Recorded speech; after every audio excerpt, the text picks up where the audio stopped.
भाग 7. साम्य आणि भेद. बुद्धाने काय त्याज्य ठरविले?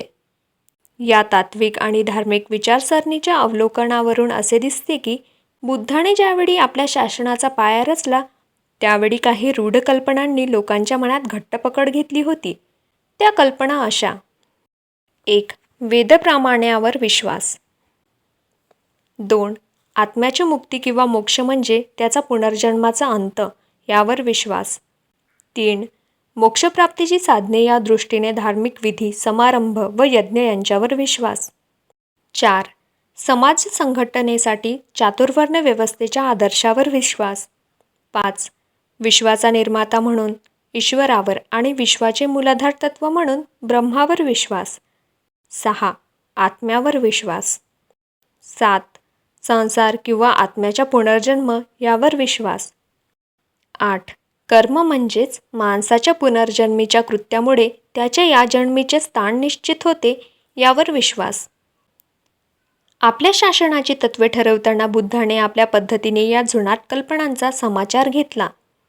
पुढील कल्पना त्याने त्याज्य ठरविल्या. मी कोण आहे, कोठून आलो आहे, कोठे जाणार याविषयी कल्पना करीत बसण्याच्या वृत्तीचा त्याने धिक्कार केला. आत्म्याचे थोटांड त्याने धुडकावून लावले आणि शरीर, संवेदना, चेतना आणि विज्ञान यापैकी कशालाही आत्मा मानण्याच्या कल्पनेचा त्याने त्याग केला.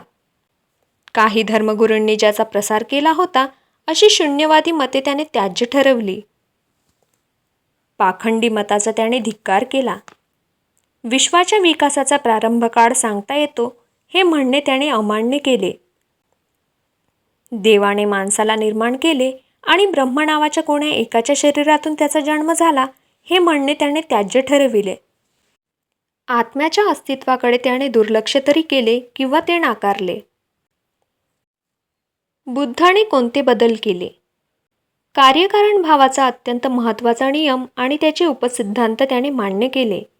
जीवनाचा देववादी दृष्टिकोन आणि मनुष्य व जग याचे भवितव्य देवानेच पूर्वनियोजित केलेले आहे हा तितकाच मूर्खपणाचा दृष्टिकोन हे दोन्ही त्याने त्याज्य ठरविले. एखाद्या पूर्वजन्मीच्या केलेल्या कृत्यात दुःख निर्माण करण्याचे आणि या कर्मातील दुःखे परिणाम शून्य करण्याचे सामर्थ्य आहे हे म्हणणे त्याने अमान्य केले. कर्माचा देववादी दृष्टिकोन त्याने नाकारला. कर्माच्या या दृष्टिकोनाच्या ऐवजी त्याने अधिक शास्त्रीय दृष्टिकोन स्वीकारला. जुन्याच बाटलीत त्याने नवी दारू ओतली. आत्म्याचा फेरा, संसार या तत्त्वज्ञानाच्या जागी त्याने पुनर्जन्माच्या सिद्धांताला स्थान दिले. आत्म्याची मुक्ती किंवा मोक्ष या तत्वांऐवजी त्याने निब्बाण म्हणजेच निर्वाण तत्त्व स्वीकारले. याप्रमाणे बुद्ध शासन हे संपूर्ण नव्या विचारांनी भरले आहे. त्यात जे काही थोडेसे जुने आहे ते फेरबदल करून घेतले किंवा निराळ्या दृष्टिकोनातून मांडलेले असे आहे. बुद्धाने काय स्वीकारले? बुद्धाच्या शिकवणीचे पहिले वैशिष्ट्य असे की सर्व गोष्टीचा मध्यबिंदू मन आहे हे त्याने मांडले. मन सर्व वस्तूंच्या अग्रभागी असते. ते सर्व वस्तूंवर अंमल चालवते, त्याची निर्मिती करते. मनाचे आकलन झाले की सर्व वस्तूंचे आकलन होते. मन सर्व मानसिक क्रियांचे मार्गदर्शन करते.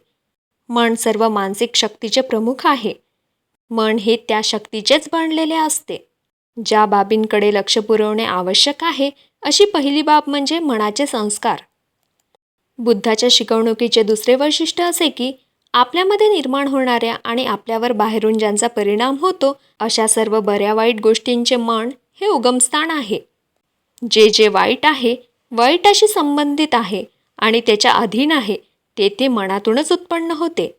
जे जे चांगले आहे, चांगल्याशी संबंधित आहे आणि त्याच्या अधीन आहे ते सर्व मनातूनच उत्पन्न होते. ज्याप्रमाणे गाडी ओढणाऱ्या बैलांच्या पावलामागोमाग गाडीची चाके जातात त्याप्रमाणे अशुद्ध चित्ताने जो बोलतो किंवा कृती करतो त्याच्या मागोमाग दुःख येते. म्हणून चित्तशुद्धी हे धर्माचे सार होय. बुद्धाच्या शिकवणुकीचे तिसरे वैशिष्ट्य पापकृत्य टाळणे हे होय. त्याच्या शिकवणीचे चौथे वैशिष्ट्य असे की खरा धर्म हा धर्मग्रंथात नसून धर्मतत्वाचे पालन करण्यात आहे. बुद्धाचा धर्म ही त्याची स्वतः निर्मिती नव्हे असे कोणी म्हणू शकेल काय? मित्रांनो, व्हिडिओ आवडल्यास लाईक करा आणि अशाच नवनवीन माहितीसाठी आपल्या चॅनलला सबस्क्राईब करा.